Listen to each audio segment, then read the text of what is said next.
Okay, we're going to go over equations containing rational exponents. So this is 3.3. And so when we're doing this, you're following basically the same rules, a lot of your algebraic rules. So when we're trying to get rid of a fraction on one side, in the same way that you would have multiplied by the reciprocal, we'll do the same with the exponent. So uh, this term for number one is already isolated. That has the fractional exponent or the rational exponent. And we're going to raise both sides to the power that's the reciprocal of that in the problem. So, and one important thing to note for the exponents.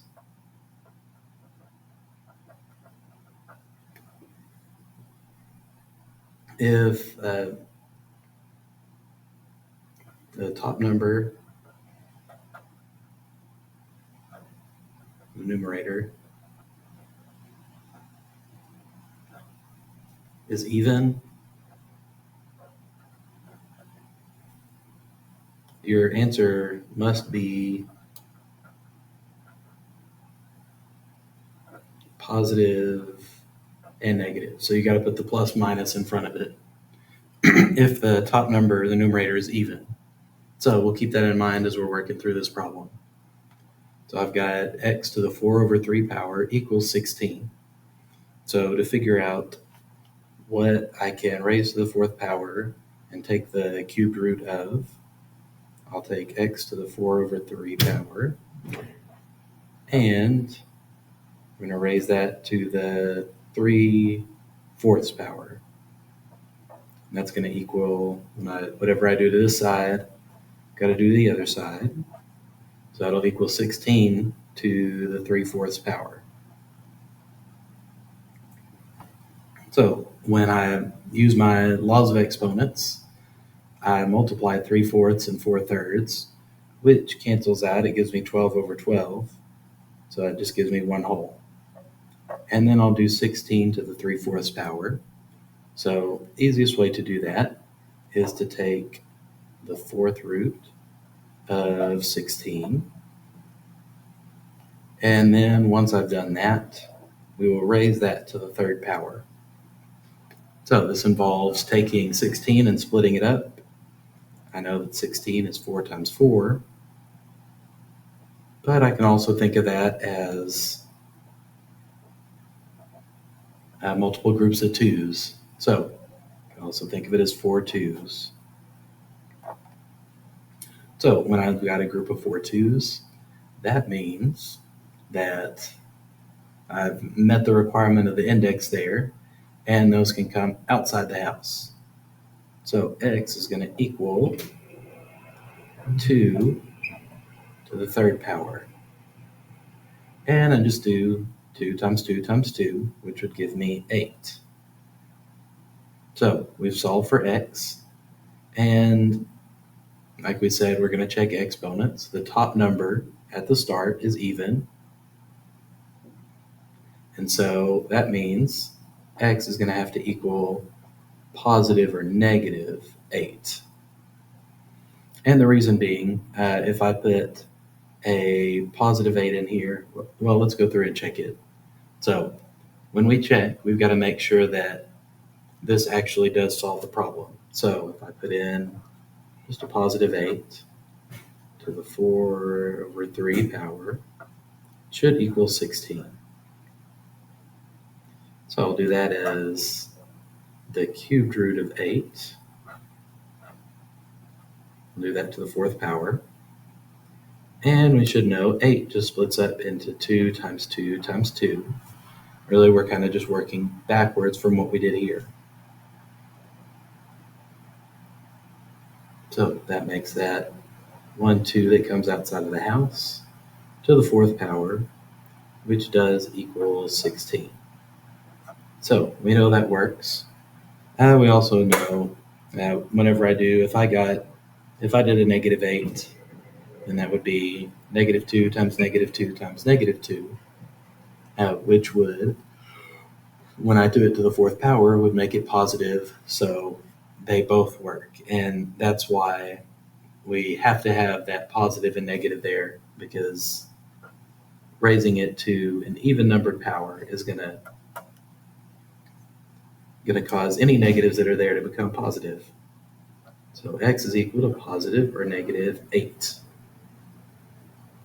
Okay, looking at the next one, my top number is at 3, so I don't have to worry about the positive or negative. I do have a 4 in front that this exponent doesn't apply to. This exponent's only going with the x. So that means I need to get rid of that 4 first by dividing both sides by 4. So x to the 3/4 power equals 108 divided by 4, which ends up as 27. Then I'm going to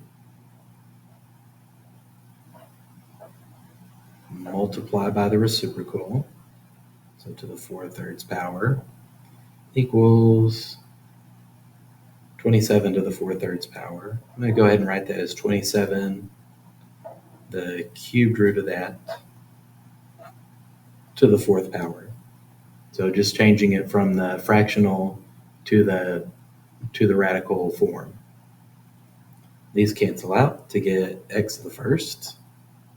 And then 27 splits up into 3 times 9, which then splits up into 2 3s.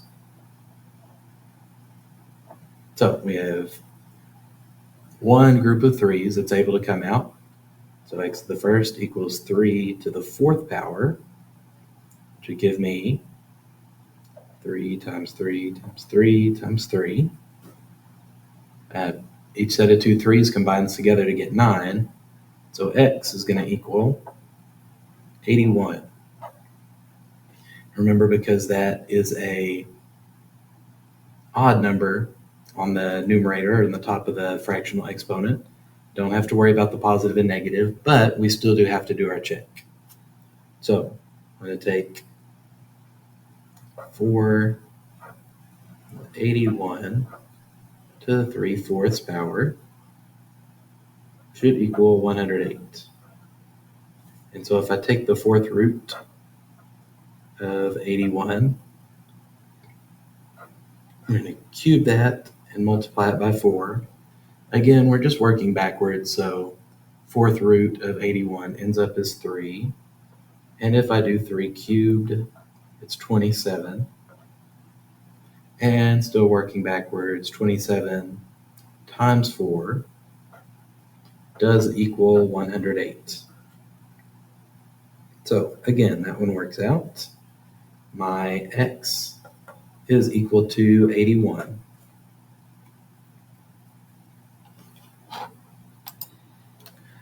Okay, we'll take a look at the back side. This, we've got 3x to the 1/2 power plus 6. So in this instance, the 1/2 does apply to the 3x, but we don't need that 6 on this side. So we'll subtract both sides by 6, which gives me 3x 1/2 power equals negative 6. And so when I take and multiply that by the reciprocal, I have 3x 1/2 power to the 2/1 power, which is really just 2. So I'm going to do negative 6 squared. Those cancel out, and I have 3x equals negative 6 squared. So negative 6 and negative 6 gives me 36. And when I divide by 3, that's going to give me 12. So I have x equals 12. And remember, we're always going to check it first. I know it looks like we're just working backwards from what we've done, but we still do that check just to make sure. So 3 times 12, 1/2 power, plus 6 is going to equal 0. And so if I do 3 times 12, that gives me 36. 1/2 power would be the square root of 36 plus 6. So when I do the square root of 36, I get a positive 6. And so then I'm doing 6 plus 6, which is not equal to 0. Okay, so when you look, the difference of what happened is I get back to the 36, but when I do the square root, I need to somehow get a negative 6, which isn't possible for us on this.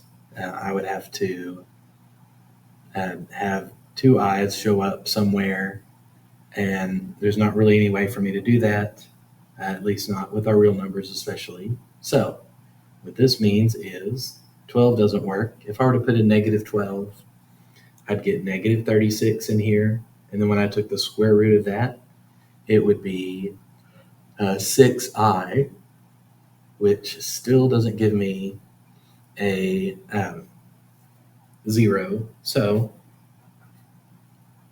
it's going to be no solution, or you can do the 0 with the line through it. Either way works to represent saying no solution.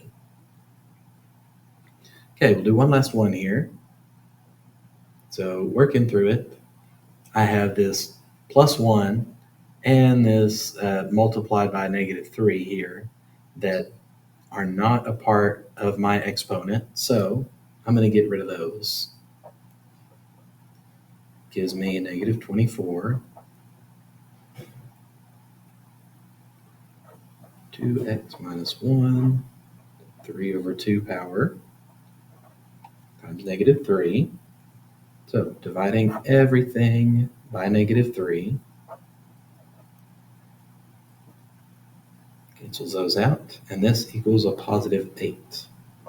So what that means is 2x minus 1, 3 over 2 power equals 8. So to solve that, I'm going to, again, do that to the power of the reciprocal. So it's going to be 8 to the 2/3 power. So 2x minus 1 is going to equal the cubed root of 8, and then I'll square it.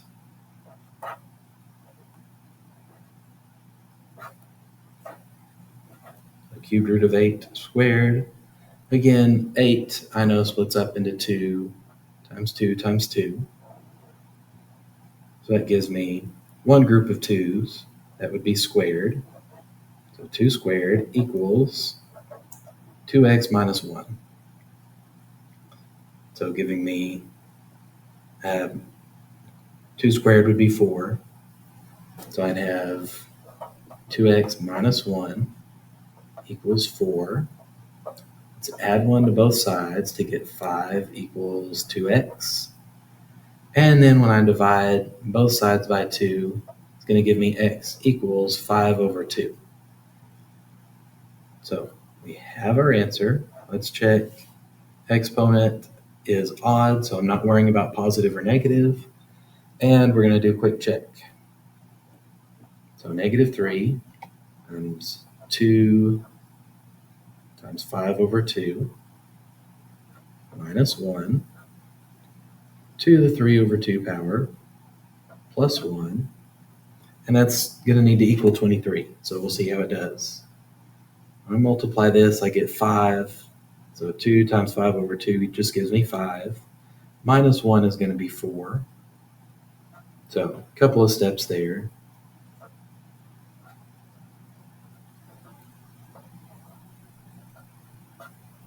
But then I'm going to take the square root of 4, which is 2, and do that to the 3rd power.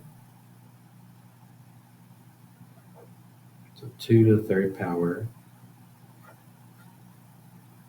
times negative 3 plus 1. So 2 to the 3rd power, again, working back, 8 is 2 times 2 times 2. So if I have an 8 there, 8 times negative 3 is negative 24 plus 1 does equal negative 23.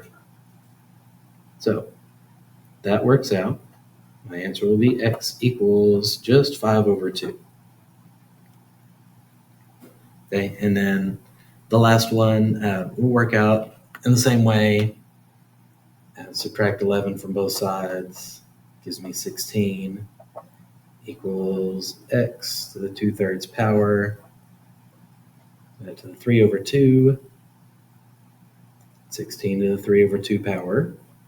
So x equals the square root of 16 to the 3rd power, giving me 4 to the 3rd power. So x should equal 4 times 4 is 16, times another 4 would be 64. So for check, I'll do 64 to the 2/3 power. So the cubed root of 64 squared plus 11. And I know 64, because I just multiplied 4 3 times to get it, is 4 times 4 times 4.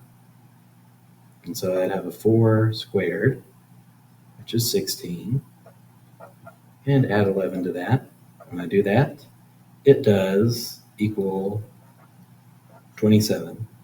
So it works out. What I forgot to do there was say, oh, what's my exponent? It's even. So since it's even, that means positive or negative will work out. That works because if this was negative, it'd be -4 times -4 times -4. -4 squared would still be a positive 16. So works out to be positive or negative 64 is your answer. So you have a few algebraic steps, but the basics of using your fractional exponents still very similar to what you've done in the previous lessons.